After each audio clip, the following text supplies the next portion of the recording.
在这个充满了诱惑的时代，我们很容易陷入一种焦虑，想买的东西太多，想去的地方太远，而自己拥有的似乎总是不够。这时候，我们往往会盯着那个不够的部分看，越看越着急。但在中文里，有一个古老而稳重的成语，提供了一种完全不同的视角，叫量入为出。这个词的结构非常清晰。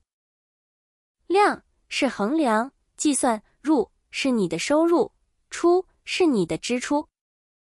合起来的意思很简单，先看看自己口袋里有多少收入，然后再决定要去花多少钱。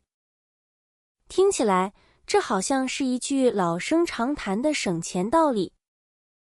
但其实，它真正强调的不是省，而是顺序。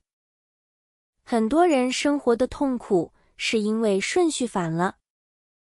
我们习惯先看出，先看自己想要什么，先看别人拥有什么，然后再回头看自己的钱包，结果发现全是压力。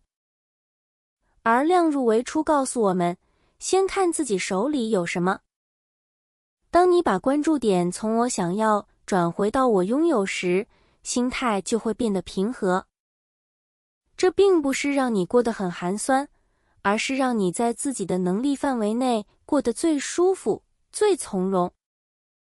这就好比一个杯子只有那么大，倒太多的水只会溢出来，倒得刚刚好才是最圆满的状态。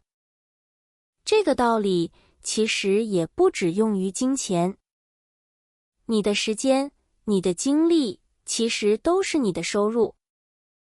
如果你的精力有限，就不要勉强自己去应付太多的人和事。所以，量入为出并不是一种限制，相反，它是一种保护。它划定了一个安全的圈子，在这个圈子里，你不需要透支明天，也不需要为了填补空缺而焦虑。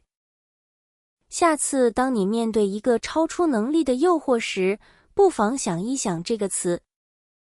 它会提醒你，真正的安全感不是买得起多贵的东西，而是你花的每一分钱，付出的每一分精力，都在你能掌控的范围里。